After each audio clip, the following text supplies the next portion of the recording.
नमस्कार दोस्तों, मैं राकेश पीएससी अकेडमी से आज हम एक नए सब्जेक्ट का प्रारंभ करने जा रहे हैं, जीव विज्ञान, बायोलॉजी। इसके अंतर्गत हम पहला टॉपिक डिस्कस करने जा रहे हैं, जंतु पोषण, एनिमल न्यूट्रिशन। पोषण या न्यूट्रिशन का अर्थ होता है जीवधारियों की वह अनिवार्य जैविक प्रक्रिया जिसमें जीव बाह्य वातावरण से भोजन ग्रहण करता है तथा भोज्य पदार्थों से ऊर्जा ग्रहण कर अपने शरीर का विकास करता है, पोषण या न्यूट्रिशन कहलाता है। पोषण या न्यूट्रिशन दो प्रकार के होते हैं। पहला होता है स्वपोषण, दूसरा होता है परपोषी पोषण या विषम पोषण। स्वपोषण अर्थात ऑटोट्रॉफिक न्यूट्रिशन, दूसरा होता है हेट्रोट्रॉफिक न्यूट्रिशन, परपोषी पोषण या विषम पोषण। तो आज हम डिस्कस करने जा रहे हैं फर्स्ट टॉपिक, पोषण या न्यूट्रिशन। ध्यान दीजिएगा,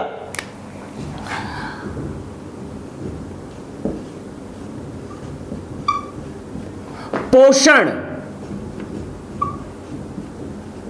न्यूट्रिशन। ध्यान दीजिएगा, जीवधारियों की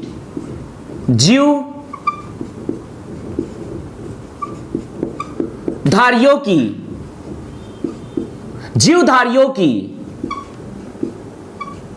अनिवार्य जैविक प्रक्रिया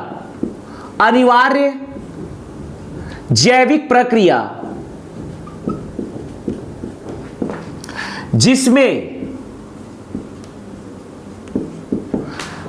जीवधारियों की अनिवार्य जैविक प्रक्रिया जिसमें जीव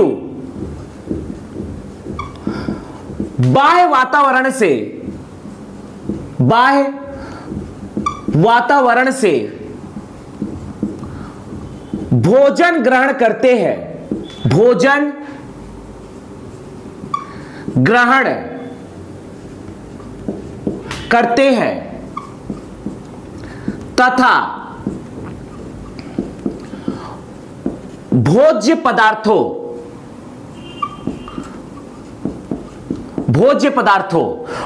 पदार्थों से अर्थ है प्रोटीन, वसा व कार्बोहाइड्रेट,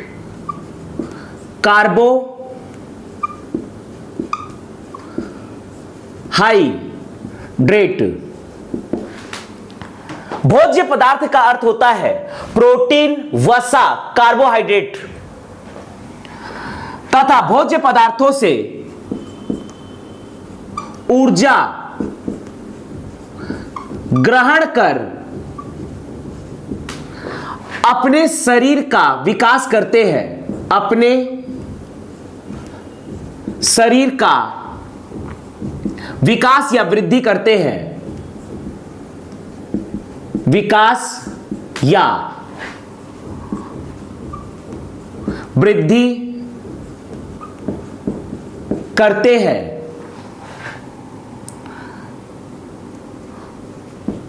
पोषण कहलाता है, पोषण कहलाता है। ध्यान दीजिएगा, जीवधारियों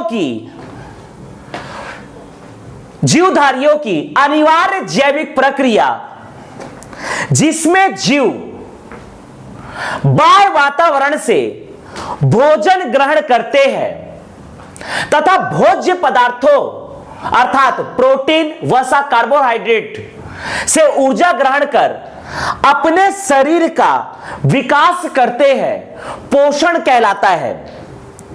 अर्थात कोई भी जीव हो, चाहे वो जीव हो या पादप हो, यदि हम किसी भी जीव की बात करते हैं तो जीव बाह्य वातावरण से प्राप्त करते हैं भोजन। जीव बाह्य वातावरण से भोजन प्राप्त करते हैं, जीव बाह्य वातावरण से भोजन प्राप्त करते हैं और भोजन से हमें प्राप्त होता है भोज्य पदार्थ। भोजन से हमें प्राप्त होता है भोज्य पदार्थ। भोजन से हमें प्राप्त होता है भोज्य पदार्थ। भोज्य पदार्थ। भोज्य पदार्थ का अर्थ होता है प्रोटीन, वसा,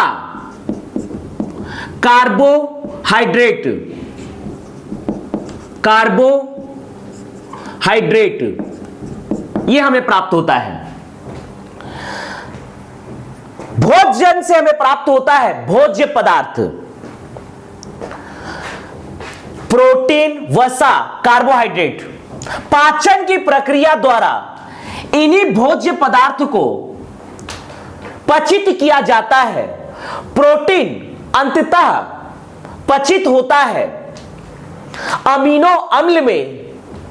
वसा का अंततः पाचन के द्वारा परिवर्तन होता है और वसा पचकर बनता है वसा अम्ल तथा ग्लिसरॉल।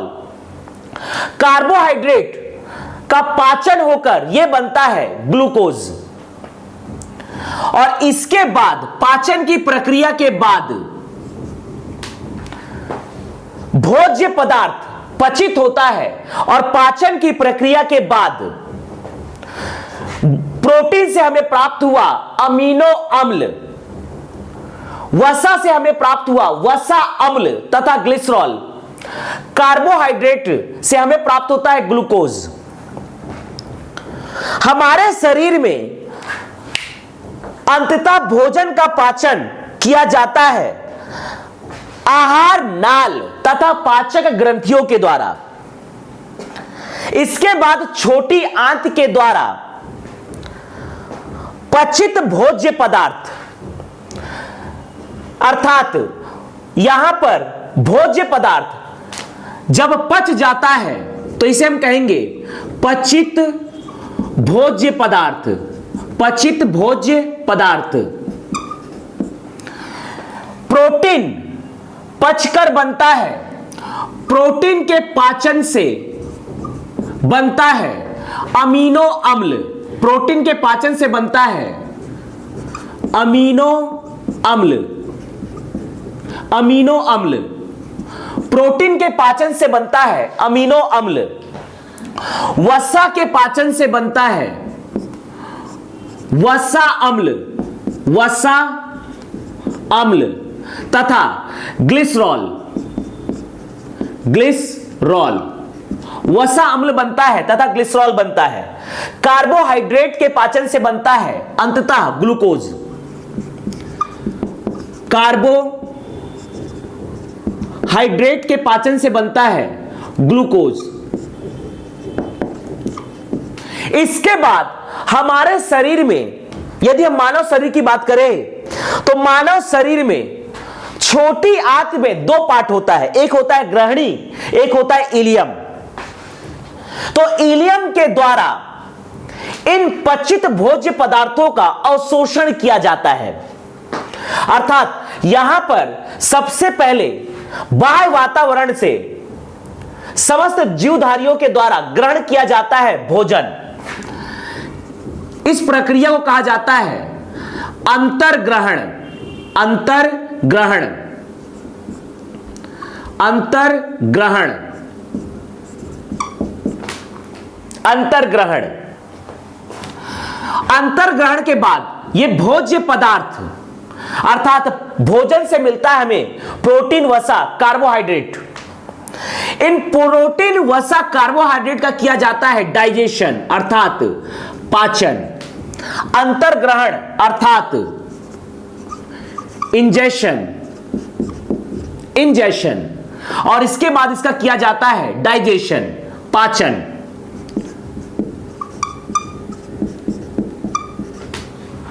पचित भोज्य पदार्थ का इसके बाद किया जाता है अर्थात अब हमारे पास आ जाता है अमीनो अम्ल, वसा अम्ल, ग्लिसरॉल, ग्लूकोज। इसके बाद इसका किया जाता है अवशोषण। अवशोषण अर्थात एब्जॉर्प्शन। एब्जॉर्प्शन। और एब्जॉर्प्शन किया जाता है इन भोज्य पदार्थों का छोटी आंत के इलियम के द्वारा, छोटी आंत के इलियम के द्वारा इनका एब्जॉर्प्शन किया जाता है। छोटी आंत के इलियम के द्वारा इनका एब्जॉर्प्शन किया जाता है। यदि हम मानव शरीर की बात करते हैं तो पाचन की प्रक्रिया की जाती है, यह पाचन की प्रक्रिया की जाती है आहार नाल तथा पाचक ग्रंथियों के द्वारा, पाचक ग्रंथियों के द्वारा, आहार नाल तथा पाचक ग्रंथियों के द्वारा पाचन की प्रक्रिया की जाती है। यदि हम अंतर्ग्रहण की बात करते हैं तो हमारे मुख व मुख गुहा के अंतर्गत आते हैं जिह्वा, जीभ, दांत तथा तालु, कठोर तालु तथा नरम तालु। अंततः हमारे मुख के द्वारा भोजन को ग्रहण किया जाता है अंतर्ग्रहण।